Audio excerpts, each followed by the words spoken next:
안녕하세요. 웅덩이 매매법 레버리지 ETF 장기 투자자 디벨론몽입니다. 오늘도 계좌 먼저 공개하고 시작합니다.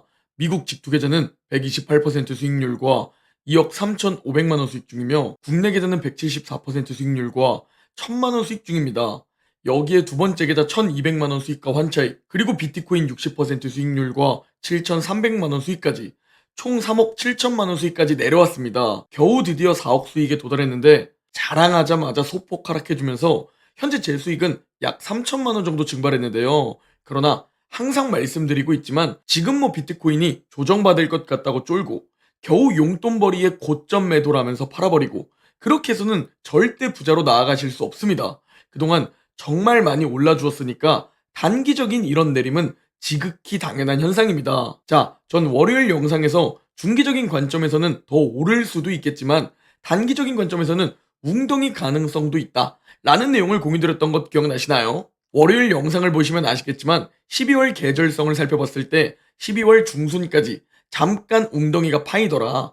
그러니 이 정도 대비는 우리가 해두셔야 한다 라는 관점을 공유드렸고, 12월 계절성뿐만 아니라 현재 차트적인 관점에서 바라보더라도 스토캐스틱 RSI가 대도 크로스 되었다는 점, 그리고 볼린저 밴드 상단을 터치했다는 점, 이 두 가지 관점과 단기적인 상승 추세를 봐도 그 상단을 터치했다는 점을 공유드리면서 단기적인 웅덩이가 있을 수도 있는 자리다 라는 관점을 공유드렸습니다. 자, 그리고 현재 금리 인하 전망을 살펴보면 고용 보고서가 발표된 후 금리 인하 전망은 더 상승해 있죠.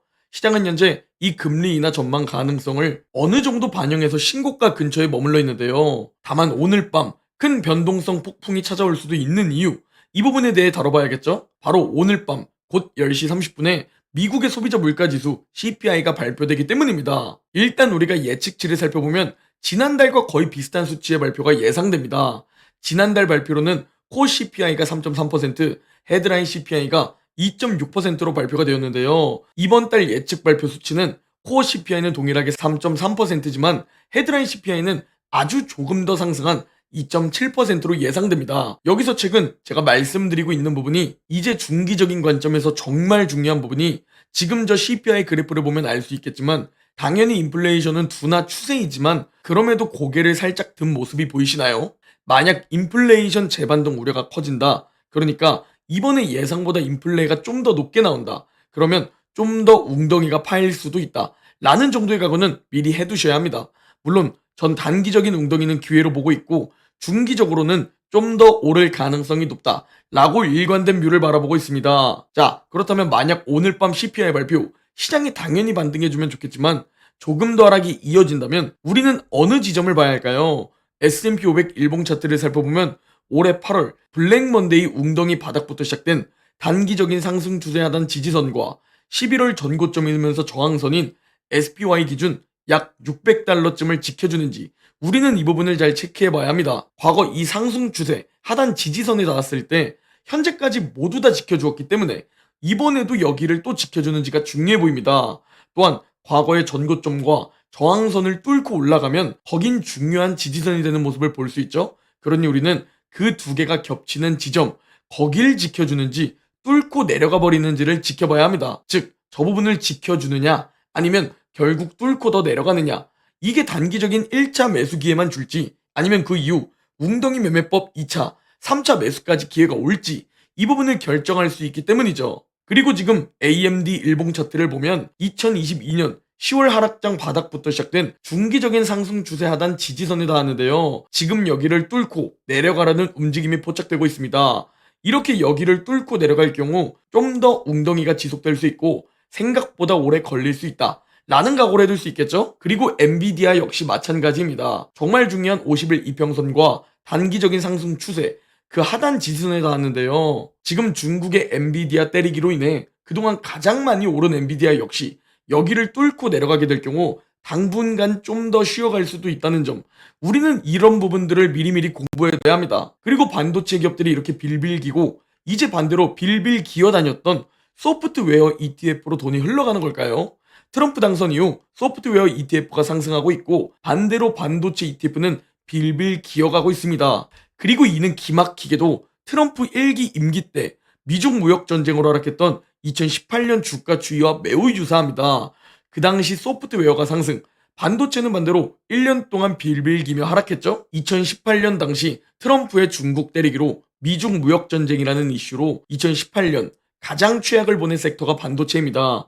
그래서 우리는 이런 공부를 통해 트럼프가 이번에 당선되었고 이번에도 반도체가 1년 정도 생각보다 길게 지루한 흐름을 보일 수도 있겠구나 라는 공부, 대비를 해둘 수 있어야 합니다. 그래서 반도체가 현재 매우 좋은 웅줍 타이밍으로 보여도 전 지금은 잠시 기다리고 있습니다. 굳이 기회비용 측면에서 봤을 때 지금 너무 크게 무리할 필요는 없다는 판단입니다. 좀 더 지켜보다가 좋은 웅줍 시기가 찾아오면 그때 비중을 늘려나가면 될 것이라 생각하고, 제 영상을 보지 않고 반도체 고점에 마냥 물리신 분들이 있다면 지금 한 번쯤은 웅줍 분할 매수라는 것도 괜찮다 라고 저는 바라보고 있습니다. 다만 전 지금은 반도체 매수하지 않고 지금은 나스닥과 S&P 500, 비트코인을 째려보고 있습니다. 그리고 저는 내년 초 웅덩이를 기다리고 있고 거기서 꽤 크게 웅줍할 의향도 가지고 있습니다. 지금 매수를 언제 하고 어느 정도 비중으로 하는지, 이번 1차 매수 타이밍에는 매수를 쉴지 안 쉴지, 이 부분은 멤버십 텔레그램에서 실시간으로 투명하게 다 공유드리고 있으니 연말 연초에 소중한 자산도 지키면서 매수 타이밍도 잡고 싶은 분들께서는 고정 댓글에 멤버십 가입 링크 기재해둘 테니 가입하시면 분명히 많은 도움 되실 겁니다. 자, 그리고 오늘 CPI 결과가 예상치에 부합하지 않고 상회하거나 하회하게 될 경우 공포 또는 탐욕 어느 한쪽으로 방향을 만들 가능성이 있습니다. 그래서 오늘 밤 CPI 발표는 너무나 중요하다고 바라보고 있고, 최근 몇 달 동안과 다르게 인플레이션 재반동 우려가 생길 수도 있으니 점점 이 중요도가 높아질 수 있다고도 보고 있습니다. 자, 그리고 마지막으로 정말 중요한 자료입니다. 전 중기적인 관점에서 이젠 리스크 관리를 해야 한다고 생각합니다. 즉, 현금 비중은 필수라고 바라보고 있습니다. PBR 역시 역대 최고치를 찍고 있고 PE 역시 너무 많이 올라와 있는 상황이죠. 여기에 버핏 지수로 불리는 GDP 대비 시가총액 비율까지 사상 최초로 200%를 돌파하며 최고치를 찍고 있죠. 그렇다면 이런 시기엔 우린 어떤 전략을 취해야 할까?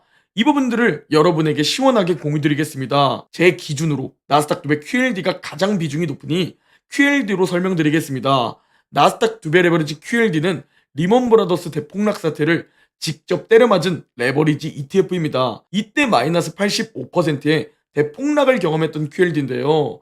따라서 레버리지 ETF는 적절한 현금 비중이 정말 중요하다는 말씀드립니다. 그리고 여기서 QLD는 레버리지 ETF이기 때문에 하락장이 찾아오면 거의 무조건 최소 50% 이상 빠진다 라고 보수적 관점에서 접근하셔야 합니다.